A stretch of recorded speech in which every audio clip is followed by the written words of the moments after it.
E agora, por último, un texto da ferida. É o primeiro conto da ferida e chamase O peso do meu desexo.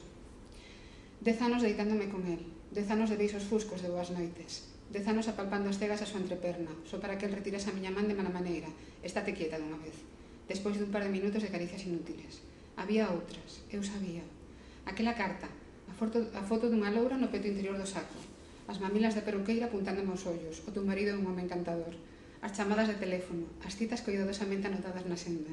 Pero calei, anodeime as tripas e calei, non o quería perder. A pesar do presente de todos os anos, un tarro de crema Pons para as engurras, a pesar das noites de insomnio no sofá, mentres el dormía perna solta na nosa cama, a pesar do cepillo de dentes sen usar, dos calcetins sucios colgados da barra do baño, dos calzóns coa marca vermella dos beizos da outra. Eu queríao, sí, e ainda tiña memoria para lembrar o seu corpo sobre o meu, esas arfadas e os meus semidos, e as cousas que el me dicía mentre se empurraba unha e outra vez dentro de mí, e o calafrío final, e aquel olor, e despois o delicioso lateso no meu interior, a súa man guardando o meu tallo ata que chegaba ao sono. Mas chegaron as mulleres e con elas o pranto, o consolo da comida, os quilos. El deixou de desexarme, e eu pasei de vítima culpable. Culpable de saber a verdade e non ter a valentía de afrontala.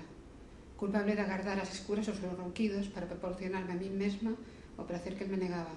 Culpable de enganar o meu marido coa miña man. Culpable de pensar, por Deus, que era moito mellor a manteca a el. 10 anos. Ata que unha noite a miña man prendeu a miña fogueira 2, 3 veces e non foi dabondo. E volvíme cara a el e aspirei o seu olor de home dormido e foi como se unha corrente de aire fresco percorrese o meu corpo, avivando as brasas entre as miñas pernas. Incorporeime e asenlleime sobre el e afundíme suseitando a súa cabeza entre as miñas cosas. El, aínda dormido, respondeu.